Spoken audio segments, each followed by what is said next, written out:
المكي المدني السراج المنير الكوكب الدري صاحب الوقار والسكينة المدفون بأرض مدينة سيدنا ونبينا وشفيع ذنوبنا وطبيب قلوبنا وحبيب نفوسنا ومولانا أبي القاسم محمد المصطفى صلى الله عليه وسلم وأهل بيته الأطيبين الأطهرين الأنجبين المعصومين المظلومين ورحمة الله على أحبابهم وأصحابهم وشيعتهم ومحبيهم ومواليهم أجمعين ولعنة الله على أعدائهم ومنكري فضائلهم وغاصبي حقوقهم من يوم عداوتهم إلى الآن ومن الآن إلى قيام يوم الدين وبعد يوم الدين أما بعد فقد قال حسين بن علي عليه آلاء التحية والثناء إنا أهل بيت النبوة ومأدن الرسالة ومحل الرحمة ومختلف الملائكة ويزيد رجل فاسق شارب الخمر قاتل النفس المحترمة مؤلن بالفسق مثلي لا يبايع لمثله ننتظر وتنتظرون نصبح وتصبحون أينا أحق بالخلافة والولاية والبيعة وقالت زينب الكبرى سلام الله عليها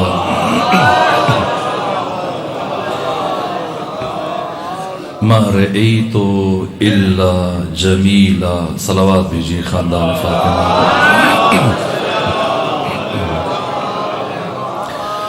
خدا سبحان کی بارگاہ میں سپاس گزار ہوں کہ اس مقام پر آپ مومنین کی زیارت کا شرف حاصل ہوا۔ اب تعالیٰ آپ سب کو اپنی حفظ و بنا میں رکھے اور آپ کی عبادات کو اپنی بارگاہ میں قبول فرمائے۔ میرے عزیزو، 28 رجب کا دن تاریخ اسلامی میں ایک خاص اہمیت رکھتا ہے اور ناقابل فراموش ہے۔ تاریخ انسانی میں 8,500 سالہ انسانی تاریخ میں بارہا انسانوں نے جنگیں لڑیں۔ یہاں تک اگر ہم دیکھیں پہلی جنگ عظیم میں 40 ملین یعنی 4 کروڑ افراد قتل ہوئے، دوسری جنگ عظیم میں 56 ملین افراد یعنی 5 کروڑ 60 لاکھ افراد قتل ہوئے، اور اس کے بعد تقریباً 2 کروڑ 80 لاکھ افراد جو قحط کی وجہ سے اور زخموں کی وجہ سے اس دنیا سے رخصت ہوئے۔ اس کے بعد اب الجزائر اور فرانس کی جنگ دیکھی کہ 16,000 افراد لقم اجل بنے۔ پھر آپ چائنا کی جو سول جنگ ہے اس کو آپ دیکھیے، دنیا کی تاریخ جنگوں سے اٹی ہوئی ہے، جس میں ہزاروں نہیں، لاکھوں نہیں، کروڑوں افراد لقم اجل بنے۔ بقول اقبال کے اسکندر و چنگیز کے ہاتھوں سے جہاں میں کئی بار ہوئی حضرت انسان کی قبا چاک، بار بار جنگیں لڑی گئیں، ہزاروں لاکھوں کروڑوں افراد قتل ہوئے، لیکن اس کے باوجود پوری دنیا میں وہ ملک جن ملکوں میں یہ جنگیں لڑی گئیں، ان ملکوں میں بھی ان میں سے کسی جنگ کی یاد نہیں منائی جاتی۔ اور اس سے بڑھ کر اگر ہم اسلام کی تاریخ کا مطالعہ کریں، 83 جنگیں لڑیں ختمی مرتبت نے اپنی زندگی میں 9 سالوں میں، اور 83 میں سے 27 غزوات ہیں جن میں ختمی مرتبت نے بنفس نفیس خود شرکت فرمائی، بدر سے لے کے حنین تک۔ لیکن آج کوئی بھی مسلمان نہ بدر کی یاد مناتا ہے، نہ احد کی یاد مناتا ہے، نہ خندق و احزاب کی، نہ غزوہ بنو نذیر کی، نہ غزوہ بنو قریظہ کی، نہ غزوہ ذات السلاسل کی، نہ غزوہ حنین کی، نہ خیبر کی۔ انسانی تاریخ میں اور اسلامی تاریخ میں نہ کسی جنگ کی یاد منائی جاتی ہے، نہ کسی مارکے کی یاد منائی جاتی ہے۔ کروڑوں افراد قتل ہو جانے کے باوجود اب سوگ برپا نہیں کیا جاتا۔ لیکن جب انسان اس زاویہ دید سے تاریخ بشر کا مطالعہ کرتا ہے تو پھر فکر میں ڈوب جاتا ہے کہ بالآخر یہ کربلا کیا ہے، یہ عاشورہ کیا ہے، زمانے کا وقت اتنی ستم ظریف حقیقت ہے کہ وقت کے مقبرے کی یہ خصوصیت ہے کہ وہ بڑے بڑے حوادث اور بڑے بڑے واقعات کو جب اپنے جسموں میں لیتا ہے تو ہڈیوں کا برادہ بنا دیتا ہے، اور تھوڑی ہی عرصے میں ان واقعات کا نقش دھندلا پڑ جاتا ہے اور رفتہ رفتہ دوسرے واقعات آ کر اس کی جگہ لے لیتے ہیں۔ حادثہ خواہ کتنا ہی بڑا کیوں نہ ہو، وہ وقت کے سمندر میں ڈوب ہی جاتا ہے۔ معرکہ اور جنگیں خواہ کتنی ہی عظیم کیوں نہ ہو، رفتہ رفتہ حافظہ انسانی سے محو ہو جاتی ہیں۔ تو پھر مقام فکر ہے کہ یہ کربلا کیا ہے جس میں لاکھوں نہیں، کروڑوں نہیں، ہزاروں نہیں، صرف 72 شہید ہوئے۔ یہ کربلا کیا ہے، یہ 72 کون ہے، یہ عاشورہ کیا ہے کہ جو آج سے 1400 سال پہلے ایک خشک ریگزار پر، ایک تپتے ہوئے صحرا پر، ایک ریگستان پر جہاں زندگی کا کوئی نام و نشان نہیں تھا، چند گھنٹوں کے لیے سورج کی طرح سے چمکا، لیکن ایسا چمکا کہ اس کی روشنی ہمیشہ کے لیے سارے عالم میں پھیل گئی۔ یہ کربلا کیا ہے اور یہ عاشورہ کیا ہے کہ جس نے دشت و دریا، سمندر و صحرا 14 صدیاں عبور کی، اور آج یہ معرکہ کربلا اور ذکر کربلا وہاں تک پہنچ چکا ہے جہاں جہاں پر انسان زندگی گزار رہے ہیں۔ یہ کروڑ لال عیسن کا ایک دیہات ہے، اگر آپ یہاں سے اٹھیں اور دنیا کے اس نقطے پہ چلے جائیے، قطب شمالی اور قطب جنوبی، جہاں 6 مہینے کا دن اور 6 مہینے کی رات ہے، اگر یہاں پہنچیں گے تو ذکر حسین یہاں پر بھی برپا ہے۔ آئیے سوچتے ہیں یہ کربلا کیا ہے، یہ عاشورہ کیا ہے، کیوں کربلا ابدی ہے، کیوں کربلا سرمدی ہے، کیوں کربلا لازوال ہے، کیوں کربلا آفاقی ہے، کیوں کربلا یونیورسل بن گئی، کیوں کربلا ہمگیر بن گئی۔ کس نگاہ سے دیکھیں کہ ہمیں کربلا کی آفاقائیت کا راز سمجھ میں آ جائے، کربلا کے لازوال ہونے کا،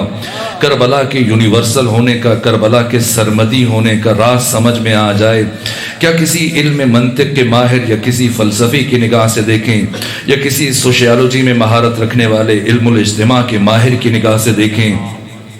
یا پھر کوئی تاریخ نویس آ کے تجزیہ کرے اور وہ ہمیں بتائے کہ کربلا کی ابدیت کا راز کیا ہے، آخر کیوں کربلا ابدی ہے، کیوں کربلا سرمدی ہے۔ نہ مورخ کے قلم میں اتنی طاقت ہے، نہ سیرت نگار کے قلم میں اور ذہن میں اتنی صلاحیت ہے کہ وہ بشر کو کربلا سمجھا سکے۔ کسی کی توان میں نہیں ہے کربلا کو سمجھانے کے لیے، کربلا کو سمجھانے کے لیے، کربلا کی الف باء سے ذہن بشر کو مانوس کرنے کے لیے، کربلا کو ذہنوں تک پہنچانے کے لیے، معرفت کربلا کے ادراک کے لیے حسین ابن علی علیہ آلاف و تحیت و ثنا وارث کربلا، جو کربلا کے ہیرو ہیں، جو کربلا کے بانی ہیں، کسی بھی دوسرے ذریعے پر اعتماد نہیں کیا۔ پروپیگنڈا دشمن کا تھا، ذرائع ابلاغ دشمن کے تھے، مورخ دشمن تھا، کربلا لکھنے والے دشمن تھے،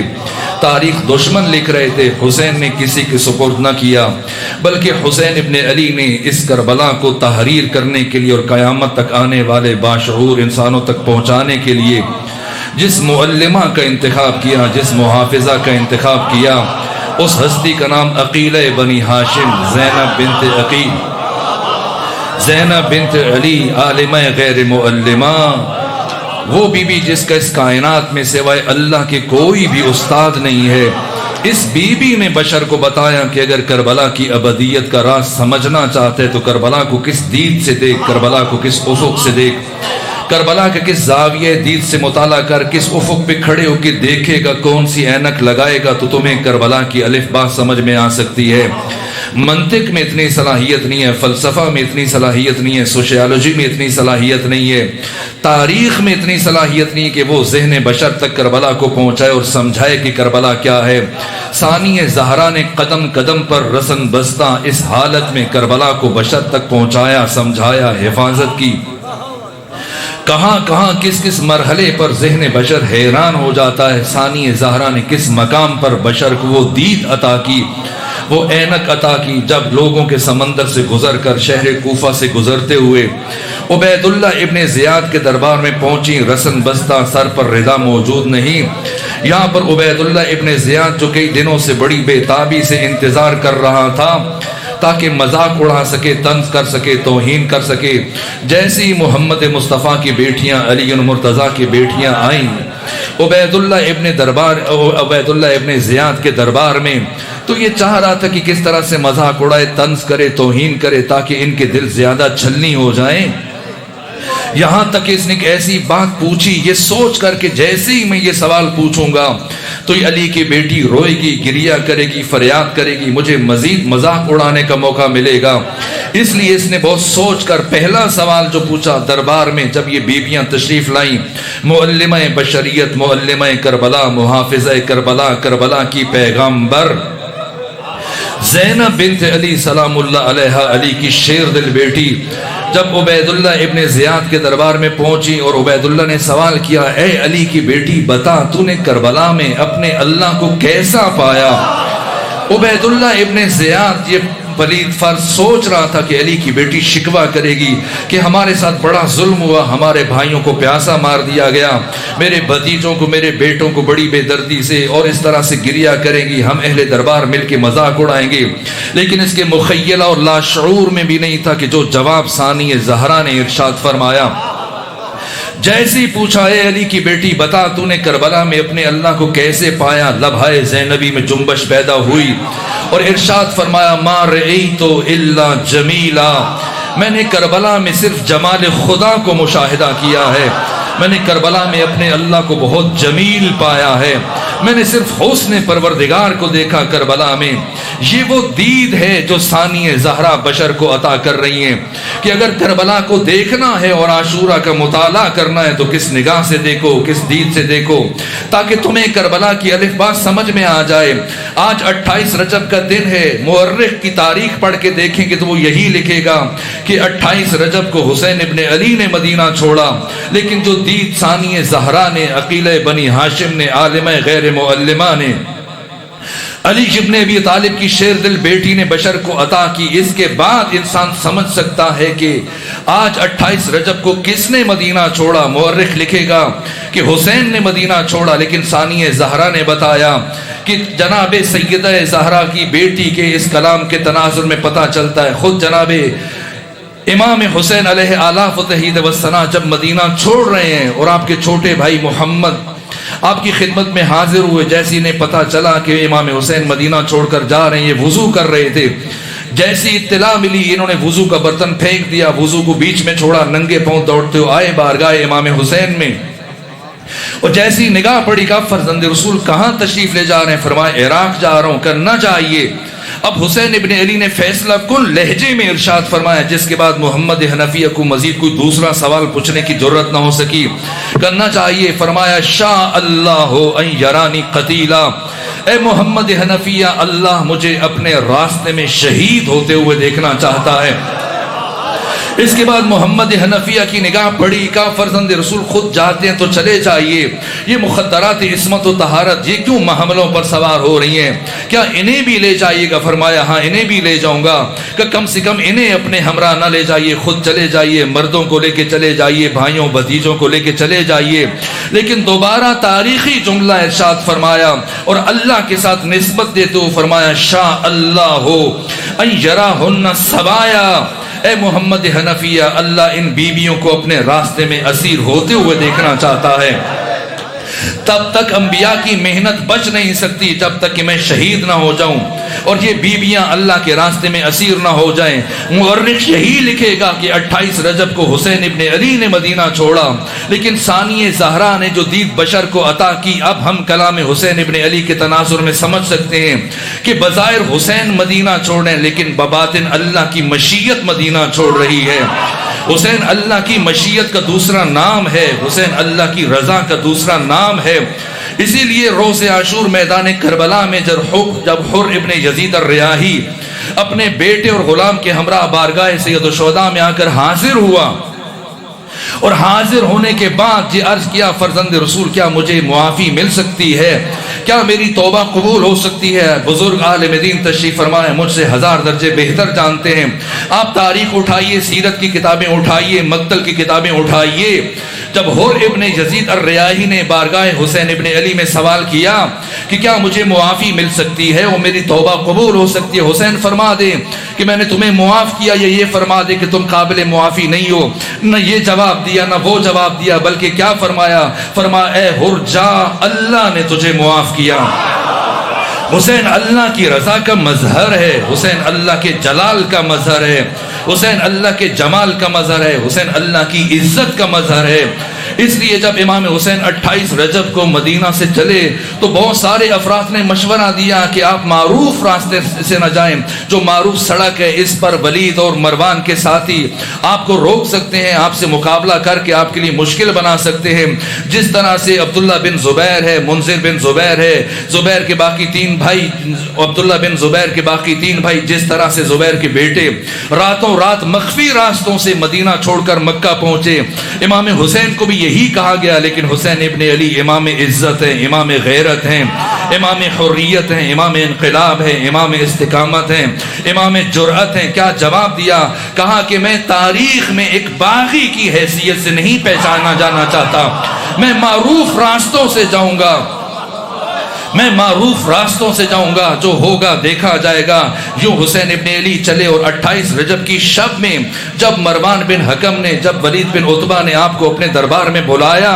اور بلانے کے بعد پوچھا کہ اس طرح سے امیر شام کا انتقال ہو گیا اور اب اس کا بیٹا یزید ابن معاویہ ابن ابو سفیان مسلمانوں کا خلیفہ ہے، تو میں نے آپ کو بیعت کے لیے بلایا۔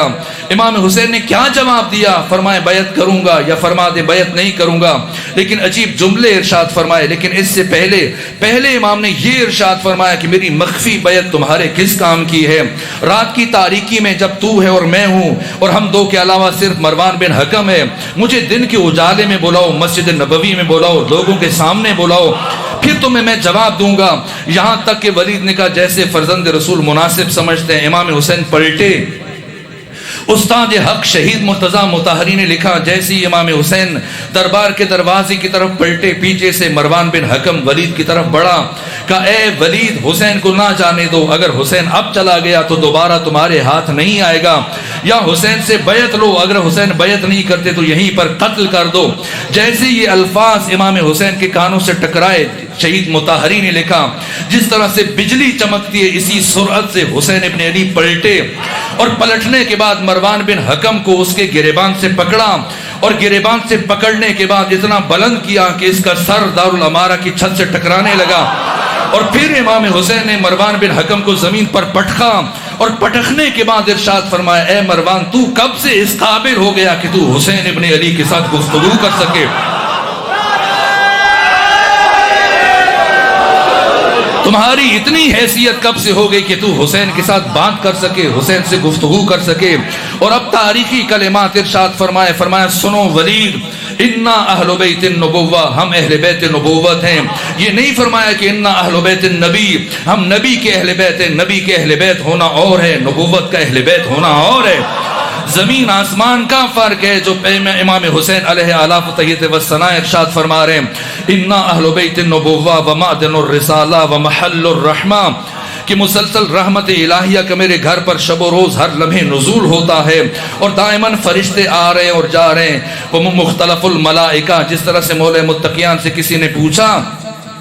کہ قرآن مجید کی آیت کہ ان الذین قالوا ربنا اللہ ثم استقاموا تتنزل علیہم الملائکہ، کہ جو لوگ کہتے ہیں کہ اللہ ہمارا رب ہے اور پھر ہمیشہ کے لیے اس پر ڈٹ جاتے ہیں اور ایک لمحے کے لیے شرک اور کفر نہیں کرتے، تو ان پر مسلسل ملائکہ الہیہ کا نزول ہوتا ہے۔ تو مولا متقیان سے پوچھا گیا وہ کون افراد ہیں جن پر ملائکہ الہیہ کا نزول ہوتا ہے؟ تو مولا متقیان نے احتجاج طبرسی میں یہ روایت موجود ہے، فرمایا کہ ملائک میرے گھر کا طواف کرتے ہیں، اور ملائک میرے بچوں کے لیے جھولا جھلاتے ہیں، اور ملائک میرے وضو کے لیے کوثر کا پانی لے کے آتے ہیں، اور ساری خدمت کے بعد جب ملائک میرے گھر سے رخصت ہونے لگتے ہیں تو مجھ سے کہتے ہیں اے علی اگر آپ اپنے شیعوں کے حق میں دعا کریں تو ہم آمین کہیں۔ یہ حسین فرما رہے ہیں ومختلف الملائکہ، میرا گھر وہ ہے جس پر شب و روز ملائکہ الہیہ کا نزول ہوتا ہے، اور تم مجھ سے جس کی بیعت کا مطالبہ کر رہے ہو وہ یزید رجل فاسق شارب الخمر قاتل النفس المحترمہ معلن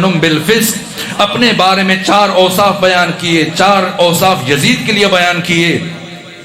اور اس کے بعد قیامت تک کے لیے اصول بیان کیا۔ فرمایا مثلی لا یبایع لمثلی، کبھی بھی مجھ جیسا اس جیسے کی بیعت نہیں کر سکتا۔ تو اے ولید کیا کریں، مروان کیا کریں، تم مجھ سے بیعت کا مطالبہ کر رہے ہو اور مجھ جیسا اس جیسے کی بیعت نہیں کر سکتا، تو کیا کریں؟ ننتظر وتنتظرون، ہم بھی انتظار کرتے ہیں، تم بھی انتظار کرو، نصبحو و تصبحون، ہم بھی صبح کرتے ہیں، تم بھی صبح کرو، کل تمہیں اچھی طرح سے عنقریب پتہ چل جائے گا۔ اینا احق بالخلافت والولایت والبیعہ، ہم میں سے کون مستحق کے خلافت ہے، کون مستحق کے ولایت ہے، کون مستحق کے بیعت ہے، کس کی بیعت ہونی چاہیے اور کسے بیعت کرنی چاہیے۔ یہ حسین ابن علی مدینہ سے چلے، دارالعمارہ کے دروازے سے باہر آئے اور آ کر کسی سے گفتگو نہیں کی۔ راوی کہتا ہے کہ اے امام سیدھے اپنی خواہر گرامی کے پاس تشریف لے گئے اور بہت دیر تک اپنی بہن کے ساتھ بیٹھ کر گفتگو کرتے رہے، اور گفتگو کرنے کے بعد جب اپنی بہن ثانیہ زہرا سے الگ ہوئے تو لکھنے کا سامان منگوایا اور وصیت تحریر کی۔ لکھا کہ ھذا ما اوصى من الحسین الی اخی محمد المعروف ابن الحنفیہ، یہ وصیت نامہ ہے حسین ابن علی کی طرف سے اپنے بھائی محمد کے نام، جو حنفیہ کے نام سے شہرت رکھتے ہیں۔ لکھا ان الحسین یشہد اللہ الہ الا اللہ، حسین ابن علی اپنے پورے وجود سے گواہی دے کے جا رہے کہ اللہ وحدہ لا شریک ہے، واشہد ان محمدًا عبدہ ورسولہ، اور محمد اس اللہ کا عبد ہے، اس اللہ کا رسول ہے، وان الجنۃ حق والنار حق والبعث حق والنشور حق۔ ایک ایک عقیدہ بیان کیا اور اس کے بعد اپنے قیام کا فلسفہ بیان کیا۔ انی لم اخرج عشرا ولا بطرا ولا مفسدا ولا ظالما، میرا قیام ملک گیری کے لیے نہیں، میرا قیام توقیر پسندی کے لیے نہیں، میں مملکت اسلامیہ میں فساد برپا نہیں کرنا چاہتا، بل خرجت لطلب الاصلاح فی امت جدی رسول اللہ، میں اپنے نانا محمد مصطفیٰ کی امت کی اصلاح کے لیے گھر سے جا رہا ہوں۔ وہ اريد ان امر بالمعروف، میرا ارادہ ہے کہ اس قیام میں امر بالمعروف کروں و نہی از منکر کروں۔ اس کے بعد ایک جملہ کا، یہ جملہ میں اس لیے وصیت نامے سے پڑھ رہا ہوں تاکہ بعد میں اسی سے استفادہ کرتے ہوئے ایک پیغام پہنچا سکوں، اور فرمایا کہ وہ اريد ان امر بالمعروف وانہی عن المنکر واسیر، یہ جملہ یاد رکھیے گا حافظوں میں تاکہ میں کچھ دیر کے بعد ایک اور جملہ عرض کر سکوں۔ واسیر بسیرت جدی رسول اللہ، میں اپنے قیام میں اپنے نانا محمد مصطفیٰ کی سیرت پر عمل کروں گا۔ اب حسین جا رہے ہیں مدینہ سے کربلا، اور آپ دیکھیے مدینہ سے پہلے مکہ تشریف لے کے گئے، اس سارے سفر میں پھر 4 مہینے 5 دن جو مکہ میں رکے، اس کے بعد پھر مکہ سے کربلا کی طرف گئے۔ اس سارے قیام میں یہاں تک کہ ڈاکٹر عباس محمود عقاد نے یہ تاریخی جملہ لکھا، کہا کہ جو ثانیہ زہرا نے فرمایا ما رأیت الا جمیلا، اس جملے کی تفسیر لکھتے ہوئے ڈاکٹر عباس محمود عقاد مصر کے مایہ ناز عالم میں ایک مستقل کتاب لکھی ہے، سرور و سالار شہیدہ امام حریت امام حسین علیہ آلاف و تحید وسرا کی شخصیت سے متعلق اس جملے کے تناظر میں، اور یہ جملہ لکھا، نہ اس سے پہلے ایسا جملہ کسی نے کہا اور نہ اس سے بعد اس جیسا جملہ کہا کہ روز عاشور میدان کربلا میں 2 طرح کی جنگ چل رہی تھی۔ ایک جنگ اس میدان کربلا میں لشکر حسین اور لشکر عمر سعد کے درمیان چل رہی تھی، اور دوسری جنگ روز عاشور امام حسین کے اندر، آپ کی روح میں، آپ کی مملکت وجود کے اندر برپا تھی، آپ کی صفات کے درمیان میں، اور امام حسین کا ہر وصف، ہر کمال اپنے پورے عروج پر ہے، حسین کی معرفت پورے عروج پر ہے، حسین کا علم، حسین کا زہد، حسین کی سخاوت، حسین کی شجاعت، حسین کا صبر، حسین کا ہر کمال پورے عروج پر ہے، اور روز عاشور ہر کمال حسینی اور ہر فضیلت حسینی اور ہر شرف حسینی یہ چاہتے کہ دوسرے کمال سے آگے بڑھ جائے۔ حسین کی سخاوت چاہتی ہے شجاعت سے آگے نکل جائے، شجاعت چاہتی ہے صبر سے آگے نکل جائے، صبر چاہتا ہے عبادت سے آگے نکل جائے۔ میں مختصر لفظوں میں روز عاشور حسین ابن علی کے ان لمحات سے متعلق ثانیہ زہرا نے جو فرمایا کہ میں نے روز عاشور 10 محرم کو میدان کربلا میں صرف اور صرف جمال خدا کو دیکھا ہے، کس طرح سے قدم قدم پر، کیوں عاشورہ ابدی ہے، کیوں عاشورہ سرمدی ہے، کیوں عاشورہ لازوال ہے، اس لیے کہ ان چند گھنٹوں میں جتنے بھی کمالات تصور کیے جا سکتے ہیں، ان سارے کمالات کا ظہور میدان کربلا میں ان چند گھنٹوں کے اندر ظہور ہوا ہے۔ اس درجہ عروج پر جتنے کمالات ذہن بشر میں سما سکتے اور انسان تصور کر سکتا ہے، آئیے دیکھیے ایک ایک کمال۔ اگر کوئی علم حسینی کو دیکھنا چاہتا ہے، معرفت حسینی کو دیکھنا چاہتا ہے، تو آئے دیکھے کہ روز عاشور حسین ابن علی کا ہاتھ نبض کائنات کے اوپر جمع ہوا ہے۔ جب ابو ثمامہ ساعدی نے، آپ کے صحابی نے پوچھا اے فرزند رسول کیا نماز کا وقت ہو گیا یا نہیں ہوا، ایک مرتبہ امام حسین نے آسمان کی طرف نگاہ اٹھائی، کیا عجیب روایت ہے، آسمان کی طرف نگاہ اٹھائی اور فرمایا لا، اور فوراً بعد کہا نعم، تو ابو سمامہ ساعدی نے سوال کیا، فرزند رسول میں سمجھا نہیں، میں نے پوچھا زوال ہوا یا نہیں، نماز کا وقت ہوا یا نہیں؟ آپ فرما رہے نہیں۔ ہاں کیا سمجھوں، انکار یا اس بات؟ فرمایا سنو ابو سمامہ ساعدی، جب تو نے پوچھا تھا میں نے دیکھا وقت نہیں ہوا تھا، جب میں نے اپنے لبوں کو جنبش دی، لب ہلائے اور لا کہا، تب تک وقت نہیں ہوا تھا، لیکن جیسے ہی میرا لا مکمل ہوا میں نے دیکھا وقت داخل ہوا، میں نے فوراً سے نعم کہہ دیا۔ یہ علم حسینی ہے، یہ معرفت حسینی ہے۔ پھر حسین کی شجاعت کا عالم کیا ہے، کیا شجاعت ہے؟ سید مہدی بحر العلوم فرماتے ہیں کہ میرے لیے طے کرنا مشکل ہے کہ میدان کربلا میں حسین ابن علی زیادہ بڑے شجاع تھے یا آپ کے بابا علی ابن ابی طالب زیادہ بڑے شجاع تھے۔ حسین کی شجاعت پورے عروج پر ہے، حسین کی استقامت پورے عروج پر ہے، حسین کی جرأت اظہار کیا کیفیت ہے۔ سید ابن طاؤس نے اپنے مقتل اللحوف میں لکھا کہ روز عاشور ایک لمحہ ایسا آیا تمام شہیدوں کی شہادت کے بعد، جب حسین اکیلے ہیں زخموں سے چور، پیاس کی شدت کا عالم یہ ہے کہ حسین ابن علی کے اب آنکھیں دھندلا رہی ہیں، اور جب حسین آسمان کی طرف سر اٹھاتے ہیں تو آسمان حسین ابن علی کو دھوئیں کی شکل میں نظر آتا ہے۔ شدت پیاس کا عالم یہ ہے۔ اس لمحے عمر ابن سعد آگے بڑھا۔ روز عاشور ان لمحات میں جب سارے ساتھی شہید ہو گئے، بیٹے شہید ہو گئے، بھائی شہید ہو گئے، اصحاب با وفا شہید ہو گئے، عمر ابن سعد آگے بڑھا اور کہا اے حسین ابن علی، مجھے ابھی ابھی کوفہ سے عبید اللہ ابن زیاد کا خط آیا ہے، اور اس نے یہ کہا ہے کہ حسین سے کہو اگر ابھی بھی یزید کی بیعت کر لے تو اسے معاف کر دیا جائے، اور اگر حسین بیعت نہ کرے تو پھر حسین کو مرنے کے لیے تیار کرو اور حسین کا کٹا ہوا سر جلدی جلدی میرے پاس روانہ کرو۔ جیسے یہ جملے سنے، 3 دن کے سوکھے گلے سے اتنی شدت پیاس کے باوجود اب جو حسین ابن علی نے عمر ابن سعد کو جواب دیا عبید اللہ ابن زیاد کے کلمات کا، یہ جرأت اظہار حسینی ہے۔ تاریخ بشر میں انسان قیامت تک ایسی مثال تلاش نہیں کر سکتا۔ کیا جرأت اظہار ہے، کیا حسین کی شجاعت ہے۔ جیسے یہ کلمات سنیں، ایک مرتبہ 3 دن کے سوکھے گلے سے آواز بلند ہوئی جو ساری کربلا میں سنی گئی، یزید کے ایک ایک سپاہی نے سنی، اور 14 صدیوں کا سفر عبور کر کے آج ہم تک پہنچی ہے۔ جیسے ہی عمر ابن سعد یہ جملے کہے کہ عبید اللہ ابن زیاد کہہ رہے حسین یا بیعت کریں یا مرنے کے لیے تیار ہو جائیں، حسین ابن علی کی زبان سے اگر یہ کلمات نہ ہوئے ہوتے تو شاید میں ہمت نہ کر پاتا اور ترجمہ نہ کرتا، لیکن کیا فرمایا، خود آقا کی زبان سے یہ کلمات نکل رہے ہیں، ان الدعی یبن الدعی قد رکزنی بین الاثنتین، حرام زادے کا حرام زادہ بیٹا،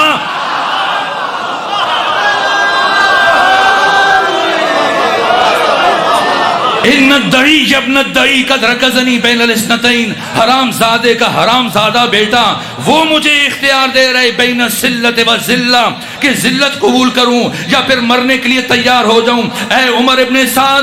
جا کر عبید اللہ ابن زیاد کو بتا دینا حسین کربلا میں کہہ رہا تھا ہیہات من الذلہ، اللہ نے ذلت کو حسین سے بہت دور رکھا ہے۔ حسین امام عزت ہے، حسین امام شجاعت ہے، اور اب حسین ابن علی نے تلوار اٹھائی۔ اب وہ مرحلہ تھا کہ حسین دنیا کو اپنی شجاعت دکھائیں، تلوار اٹھائی، لیکن تلوار اٹھانے سے پہلے امام حسین ایک عجیب کام کیا۔ اس لیے میں نے امام حسین کی وصیت نامے کے وہ جملے عرض کیے تھے جو آپ کے ذہنوں میں محفوظ ہیں۔ اب تلوار اٹھانی ہے حسین ابن علی نے تاکہ کربلا کی تاریخ مکمل ہو جائے، اور مورخ یہ نہ لکھ سکے کہ حسین تلوار چلانا نہیں جانتے تھے۔ حسین نے تلوار اٹھانی ہے، لیکن تلوار اٹھانے سے پہلے اپنے گھوڑے کو جا کے خیمے کے باہر باندھ دیا اور اپنے نانا کے ناکا پر سوار ہوئے، اپنے نانا کا ناکے پہ سوار ہوئے، نانے کا امامہ اپنے سر پر پہنا، اپنے نانا کا عصا اٹھایا، نانا کی انگشتر ہاتھ میں حمائل کی، اور اب آئے اور خطبہ دیا اور تقریر کی، اور آخری مرتبہ امر بالمعروف اور نہی عن منکر کیا، لیکن کسی پر اثر نہ ہوا۔ فرمایا میں جانتا ہوں کہ آج کے دن تم میں سے کسی پر حسین کی نصیحت کا اثر نہیں ہوگا، اس لیے کہ جس شکم میں لقمہ حرام داخل ہو چکا ہو اس پر حسین جیسے انسان کی نصیحت بھی اثر نہیں کر سکتی۔ بس بتاؤ اور حسین کے ایک سوال کا جواب دو کہ کیوں تم سب کے سب میرے قتل پر جمع ہوئے ہو۔ آپ غور کریں گے حسین ابن علی نے دشمن سے یہ اعتراف کیوں لیا؟ کہ بس ایک سوال کا جواب دو کہ کیوں تم سارے کے سارے تلواریں لیے میرے قتل پر جمع ہوئے ہو؟ جب حسین ابن علی نے یہ سوال پوچھا سب نے بیک زبان جواب دیا، اے حسین بغضاً لأبیک، تیرے باپ علی کی دشمنی میں سنیں گے اور سمجھیں گے کہ حسین ابن علی نے دشمن کی زبان سے یہ اعتراف کیوں لیا۔ معجم اوسط امام طبرانی نے لکھا ہے کہ رسول اسلام کے اصحاب میں سے ایک صحابی ہے جس کا نام ہے بریدہ، جو میں نے جملے ابھی عرض کی کہ حسین نے فرمایا تھا کہ میں سارے قیام میں اپنے نانا محمد مصطفیٰ کی سیرت کو زندہ کروں گا۔ آئیے دیکھیے روز عاشور قدم قدم پر حسین ابن علی کس طرح سے اپنے نانا محمد مصطفیٰ کی سیرت کو زندہ کر رہے ہیں۔ پوچھا کیوں میرے قتل پر جمع ہوئے ہو؟ سنیں امام طبرانی معجم اوسط میں یہ روایت بیان کرتے ہیں، کہا کہ رسول اسلام کے اصحاب میں سے ایک صحابی جس کا نام ہے بریدہ رضی اللہ تعالی عنہ، یہ بریدہ آئے پیغمبر کی خدمت میں اور آنے کے بعد عرض کیا یا رسول اللہ، کبھی ہوتا ہے انسان بالمشافہ بیٹھتا ہے کسی مرشد کے سامنے، پیر کے سامنے، استاد کے سامنے، معلم کے سامنے، عالم کے سامنے آنکھوں میں آنکھیں ڈال کے بات کرتا ہے اور کبھی نہیں کر پاتا۔ بات ایسی ہوتی ہے، مسئلہ ایسے ہوتا ہے کہ وہ جھجک کی وجہ سے دیکھتا زمین کی طرف ہے اور سوال پوچھتا ہے سامنے والے سے۔ یہی کیفیت بریدہ کی ہے جسے امام طبرانی نے لکھا کہ بریدہ نے رسول اسلام کے سامنے بیٹھ کر اپنا سر جھکایا اور پوچھنا شروع کیا، سوال کیا یا رسول اللہ، آپ ہر روز علی ابن ابی طالب کی کوئی نہ کوئی فضیلت بیان کرتے ہیں، ان کی شان میں ہر روز کچھ نہ کچھ حدیث بیان کرتے ہیں، لیکن میں ایک مشکل میں گرفتار ہوں اور میں کبھی کبھی اپنے دل میں علی ابن ابی طالب سے متعلق کینہ محسوس کرتا ہوں، بغض محسوس کرتا ہوں، دشمنی اور عداوت محسوس کرتا ہوں۔ اور بریدہ نے جو کہا صحیح کہا، اس لیے کہ بیمار کو اپنی بیماری حکیم کے سامنے جا کے بیان کرنی چاہیے۔ رسول اسلام طبیب جان ہیں، طبیب روح ہیں، بشریت کی مشکل کشاں ہیں۔ جب بریدہ نے یہ کہا اور اب انتظار کر رہے ہیں کہ رسول اسلام جواب دیں، اور بریدہ کا سر جھکا ہوا ہے، لیکن کافی وقت گزرنے کے باوجود رسول اسلام کی طرف سے کوئی جواب نہیں آیا۔ اور جب کافی وقت گزر گیا اب بریدہ کا اضطراب بڑھا، بریدہ کی پریشانی بڑھی، اور کافی وقت گزرنے کے بعد سوچ رہے ہیں کہ رسول اسلام کیوں جواب نہیں دے رہے۔ یہ دیکھنے کے لیے کہ رسول اسلام نے کوئی جواب کیوں نہ دیا، ایک مرتبہ بریدہ نے اپنا سر اٹھایا، دیکھا اگرچہ سردی کا موسم ہے لیکن پیغمبر کا چہرہ غصے سے سرخ ہے، غصے سے سرخ ہے، اور پیغمبر کے چہرے سے پسینے کے قطرے زمین پر گر رہے ہیں۔ ایک مرتبہ بریدہ پریشان ہو گئے، ہل گئے کہ مجھ سے ایسی غلطی ہوئی، مجھ سے ایسی بات سرزد ہوئی جس نے امام الانبیاء کو دکھی کیا۔ کہ یا رسول اللہ، یا رسول اللہ، مجھ سے غلطی ہوئی، مجھے معاف کر دیجئے۔ لیکن غلطی کے اعتراف کے باوجود امام طبرانی نے لکھا رحمت للعالمین ختمی مرتبت خاموش ہیں اور کوئی جواب نہ دیا، یہاں تک کہ بریدہ کی پریشانی بڑھی اور سوچا کہ بات غلطی سے آگے بڑھ چکی ہے۔ کہ یا رسول اللہ، مجھ سے گناہ ہوا، میں توبہ کرتا ہوں، آپ مجھے معاف کر دیجئے۔ لیکن اعتراف گناہ کے باوجود دیکھا پیغمبر خاموش ہیں۔ اب بریدہ کو جب کچھ سمجھ میں نہ آیا کہ رسول اسلام کو کس طرح سے راضی کریں، تو امام طبرانی نے لکھا ایک مرتبہ بریدہ نے عرض کیا یا رسول اللہ، آپ اپنا ہاتھ بڑھائیے، میں آپ کے ہاتھ پر دوبارہ اسلام کی بیعت کرتا ہوں۔ اور عجیب یہ ہوا کہ پیغمبر نے اپنا ہاتھ بڑھا دیا، یعنی پیغمبر کی نگاہ میں علی کا دشمن کافر ہے۔ اب سمجھے روز عاشور امام حسین نے تلوار اٹھانے سے پہلے دشمن سے یہ اعتراف کیوں لیا کہ کیوں تم سب میرے قتل پر جمع ہوئے ہو؟ اس لیے اعتراف لیا کہ حسین دشمن کی زبان سے مہر تصدیق ثبت کروا کے اس کے کفر پر مہر تصدیق ثبت کر دیں، اور مورخ یہ نہ لکھے کہ حسین کے مقابلے میں آنے والے مسلمان تھے۔ حسین نے مسلمانوں پر تلوار اٹھائی، اس لیے آپ تلوار اٹھائی. اور کیا عالم ہے. ابو الاسر حفیظ جالندھری جنہوں نے پاکستان کے قومی ترانہ لکھا، شاہ نامہ اسلام کے مصنف اور مؤلف ابو الاسر حفیظ جالندھری روز عاشور امام حسین کی شجاعت کی اس کیفیت کو نظر انداز نہ کر سکے اور کن لفظوں سے خراج عقیدت پیش کیا. کہا کہ لباس ہے پھٹا ہوا، غبار میں اٹا ہوا، تمام جسم نازنی شدہ ہوا، کٹا ہوا. یہ کون سی وقار ہے، یہ کون سی وقار ہے، بلا کا شاہ سوار ہے کہ ہے ہزار قاتلوں کے سامنے ڈٹا ہوا. یہ بالیقین حسین ہے، نبی کا نور عین ہے. یہ کون حق پرست ہے، مئے رضا میں مست ہے کہ جس کے سامنے کوئی بلند ہے نہ پست ہے. ادھر ہزار گھات ہے مگر عجیب بات ہے کہ ایک سے ہزار کا بھی حوصلہ شکست ہے. یہ بالیقین حسین ہے، یہ بالیقین حسین ہے، نبی کا نور عین ہے. ادھر سپاہی شام ہے، ہزار انتظام ہے. ادھر ہیں دشمنان دین، ادھر فقط امام ہے مگر عجیب شان ہے. غضب کی آن بان ہے کہ جس طرف اٹھی ہے تیغ بس خدا کا نام ہے. یہ بالیقین حسین ہے،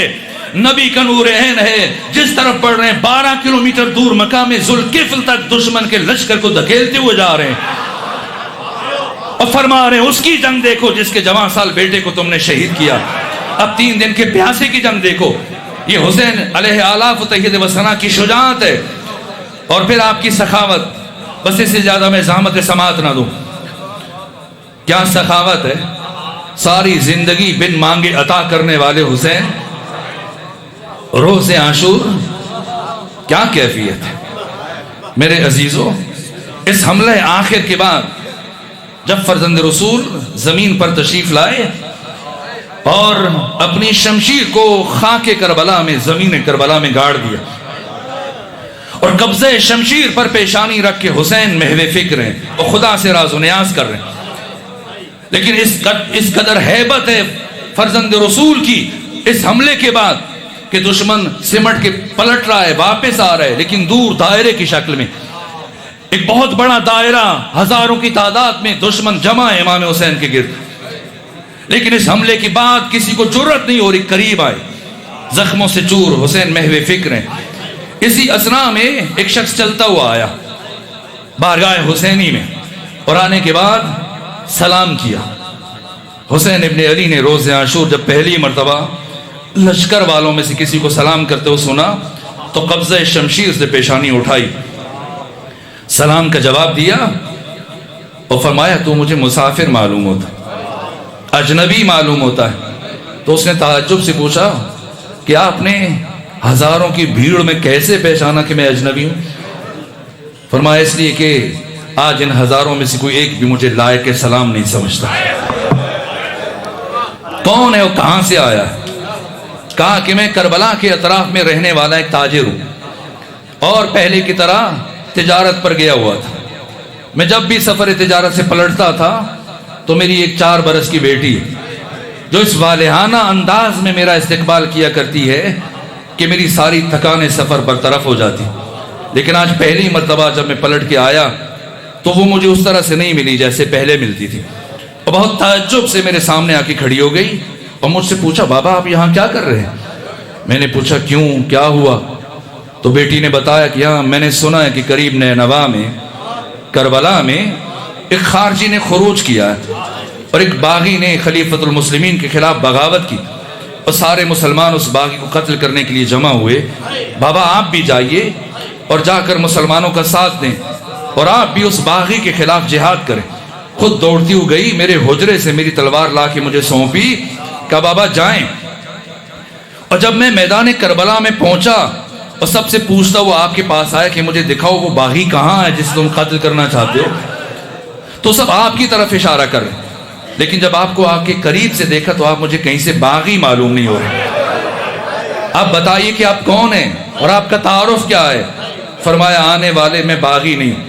میں تمہارے نبی کا نواسا حسین ابن علی ہوں. جیسی تعارف ہوا کہ میں غلطی پر تھا، مجھے معاف کیجیے اور مجھے اجازت دیں کہ میں آپ کی نصرت کرتے ہوئے شہید ہو جاؤں. فرمایا نا میری اجازت نہیں ہے، جلدی سے حدود کربلا سے باہر نکل جاؤ، اس لیے کہ انقریب میں صدا استغاثہ بلند کرنے لگا ہوں، اور اگر جس جس کے کان تک میری صدا استغاثہ پہنچے گی اس پر نصرت کرنا واجب ہو جائے گی۔ اس سے پہلے کہ صدا استغاثہ بلند کروں حدود کربلا سے باہر نکل جاؤ۔ یہ مڑا، چند قدم طے کیے، یا فرزند رسول نے کچھ سوچ کر آواز دی واپس آؤ۔ یہ حیرت سے مڑا کہ رخصت کرنے کے بعد دوبارہ کیوں بلایا؟ جب قریب آیا تو کیا فرمایا امام نے؟ یہ حسین کی سخاوت ہے۔ اپنی شہادت سے کچھ لمحے پہلے کتنے بڑے کریم ہیں، کیا فرمایا؟ کیا بھول گئے جب تم سفر تجارت پر جا رہے تھے تو تمہاری بیٹی نے تم سے کیا مانگا تھا؟ کیا تمہاری بیٹی نے تم سے یہ نہیں کہا تھا کہ بابا اس دفعہ میرے لیے یمنی عقیق کی ایک انگشتری لے کے آنا؟ امام نے ہاتھ سے انگوٹھی اتاری، فرمایا یہ لے جاؤ اور جا کے اپنی بیٹی کو بتا دینا کہ وہ کوئی باغی نہیں تھا، بلکہ وہ تمہارے نبی کا نواسا حسین ابن علی تھا، جس اس امت نے 3 دن کا بھوکا اور پیاسا شہید کر دیا۔ میرے عزیزو، آپ صبح سے مصاحف سن رہے ہیں اور سنتے رہیں گے، بس 2 جملے عرض کروں تاکہ مجلس مکمل ہو جائے۔ وہ حسین کے جسے دوسروں کی بیٹیوں کا اتنا احساس ہے کہ بن مانگے ان کے لیے ہدیہ روانہ کر رہے ہیں، اس حسین نے کتنے نازوں سے اپنی بیٹی سکینہ کو پالا ہوگا۔ میں دست ادب جوڑ کے عرض کروں اور اللہ کی قسم کھا کے بات کہتا ہوں، میں اللہ کی قسم کھا کے عرض کروں کہ اگر سکینہ بنت الحسین کو کربلا اپنے ہمراہ لے جائے بغیر مقصد حسین بچ سکتا تو حسین کبھی سکینہ کو اپنے ہمراہ نہ لے جاتا۔ کس طرح سے اپنے بابا کی محنت کو بچایا قدم قدم پر۔ بس عزیزوں، میں ایک جملہ عرض کروں، ایک مرتبہ یہ 28 رجب کو کاروان چلا ہے مدینہ سے مکہ پھر کربلا۔ بس میں ایک جملہ عرض کروں کہ کربلا سے جب یہ کاروان چلا تب کیا حالت تھی حسین کی اس بیٹی کی۔ مقتل نگاروں میں یہ بحث ہوئی ہے، یہ گفتگو ہوئی ہے اہل مقتل میں، جو 56 بڑے مقاتل ہیں، کہ کربلا میں سب سے زیادہ مصیبت کس پر آئی؟ تو اہل مقتل نے لکھا ہے کہ جو پہلے شہید ہوا اس کی مصیبت کم ہے، اور جو بعد میں شہید ہوا اس کی مصیبت زیادہ ہے، اس لیے کہ کربلا میں مرنے سے زیادہ مشکل کام جینا تھا، اور جو سب سے آخر میں شہید ہوا اس کی مصیبت پچھلے تمام سے زیادہ۔ اور پھر یہ جملہ لکھا کہ سارے شہیدوں کی مصیبت ایک طرف اور ایک ایک قیدی کی مصیبت ایک طرف، اور پھر یہ جملہ لکھا کہ سارے قیدیوں کی مصیبت ایک طرف اور حسین کی چھوٹی بیٹی سکینہ کی مصیبت۔ میں ایک مصیبت کی طرف اشارہ کروں، 11 محرم کو، ایک تو 28 کو چلا، جب دوسرا مرحلہ آیا